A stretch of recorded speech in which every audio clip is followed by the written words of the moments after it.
వీళ్ళ దగ్గర ఆవులు లేవంటున్నారు. మరి కరెక్టే, ఇట్లా తెచ్చుకునేదే కదా వాడు. అవును, పాలకి ఇప్పుడు నందిని వాడికి ఆవులు ఏమన్నా వాడు కొనిపెట్టాడే.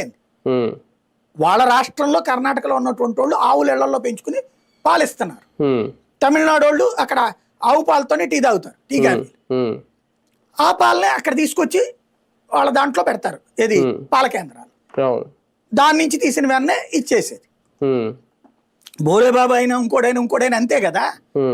వాడు ఒక్కడి దగ్గర ఉండవు, 10 డైరీల దగ్గర తీసుకుని వస్తారు. ఎందుకు అంత ఇవాళ రోజున అంత నెయ్యి కావాలని నీకు తెలిసి ఎన్ని సంవత్సరాలైనా ఎందుకు అసలు ఇంకా మీరు పాలక మండలుగా ఆ దేవుడి గురించి ఆలోచించడానికే కదా మిమ్మల్ని పెట్టింది. దేవుడికి భక్తుల కోసమే కదా మిమ్మల్ని పెట్టింది. వాళ్ళు తప్పు చేశారు, ఇది శిక్షించద్దు అంటే నేను ఇవన్నీ యాక్షన్ తీసుకోండి.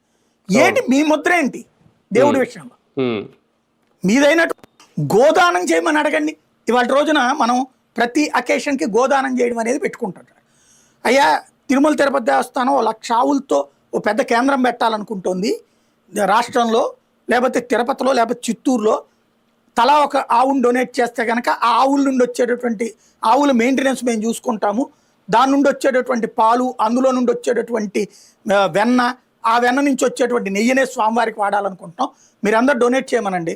నాకు తెలిసి దేశం నలుమూలల నుండి 6 నెలలు తిరిగేటప్పుడు కనీసం 2-3 లక్షల ఆవులకి సరిపడినటువంటి డబ్బులు వస్తాయి.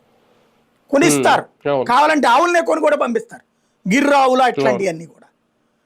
తిరుమల తిరుపతి దేవస్థానం మీద, వెంకటేశ్వర స్వామి వారి మీద